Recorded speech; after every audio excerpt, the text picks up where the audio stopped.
This is a quick little skate history lesson in the evolution of truck hole patterns or mounting patterns. For those of you that are maybe too young to have experienced the transition between the two. So I've got a couple of boards here. I've got one with indies. That's my daughter's board. I was using those for a while before I got this new board. And I've got one with thunders. They're both new trucks with new mounting patterns. I'm going to start with the indies because it's probably the easiest to demonstrate. You see, it's a pink board. Obviously, it's my daughter's, or not so obviously. Pink isn't even her favorite color. Whatever. So you'll see that next to here, there's like this space. Now, it used to be that truck mounting patterns they were on the very outside. So this space used to be occupied by a hole. And in fact, that was the original placement of the hole, and there wasn't even one there. So if you're talking about old school mounting patterns, that's what it looked like. It was the whole distance on the truck there.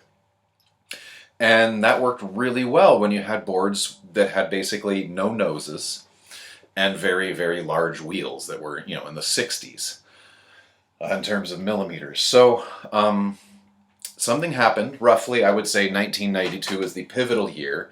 I mean, noses started getting longer in 90 and 91 in particular, but it wasn't until 1992 that a couple of things really took hold, and that noses were now bigger than tails, and not only that, but wheels were exceptionally smaller. And so what happened, and it'd be easier to show you with these thunders, is you have a lot of people starting to do nose slide tricks.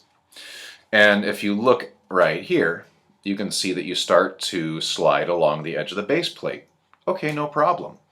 But when your hardware is at the very outside and your wheels are considerably smaller, so if you imagine like an imaginary line from here, like up to here, and if you imagine that with smaller wheels, you'll see that the amount of scraping that's going to happen there, it's actually going to start scraping off your hardware. And I do remember having this problem when I was first doing a lot of nose slides, is that you start to scrape so much of your hardware that you can't actually turn it with a wrench. And so this created problems because they would break their hardware, or they couldn't, access it, or maybe they even wear most of the way through it. But I do remember distinctly having this happen to my own hardware. And something else that would happen, if you look here, you'll notice that, I've got these wheels were like 53 when I bought them, or when I first started riding them. I actually got them used, and they're black, and I know that's not cool, but they were part of a complete that I got for like 20 bucks, and they're Spitfires, so whatever. But if you imagine these being much smaller wheels, you'll also have slide patterns that come at more of an angle, like from down here going up, because you've got smaller wheels. And same thing down here, you've got slide patterns coming up from more of an angle. And so instead of it coming like mostly straight across like it does these days, you would actually have slide patterns that made this kind of like arc.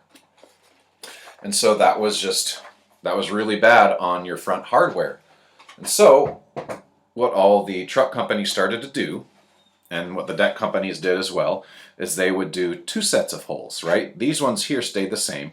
Here you had the original ones were on the outside, but if you were a nose slider, you used the inside ones. And for a long time, deck companies would drill holes for both. So you'd have decks that had both the old school option and the new school option. And eventually, the new school option just became the normal thing. And they stopped making these holes on the very edge of the trucks, and they stopped drilling those holes in the decks. Of course, now that's happening again with lots of reissues and things like that. But we have a further development in this history here, in that if you take these indies, for example, these have stayed, the distance here has stayed the same. Well, I mean, obviously it has to be because that's where the decks are mounted, but these ones have stayed right on the edge, and these ones have stayed the same distance back from the edge of the base plate, same distance back from there. But if you look at these thunders, you'll notice that they realize that as long as the distance between these ones and these ones stay the same, you can actually shift them, and you'll see that Thunder has shifted them. So these ones are a little bit farther in, and these ones, sorry, my dog is yawning a bunch. So basically that compared to the Indies, this whole thing is shifted over this direction, like from there over there. And it's about 1/8 of an inch difference. Now when you double that, because you got two trucks, that becomes a 1/4 inch difference in your wheelbase. Now Thunders have this notoriously long wheelbase, and by them shifting them over this way, that is a way of combating their famously long wheelbase because of this angle right there. Because of that angle, it's kind of very steep compared to other trucks, which might be more tilted that way. So that's how Thunder can kind of combat its famously long wheelbase, by shrinking it a 1/4 inch, by shifting where they are drilling the holes on the base plate.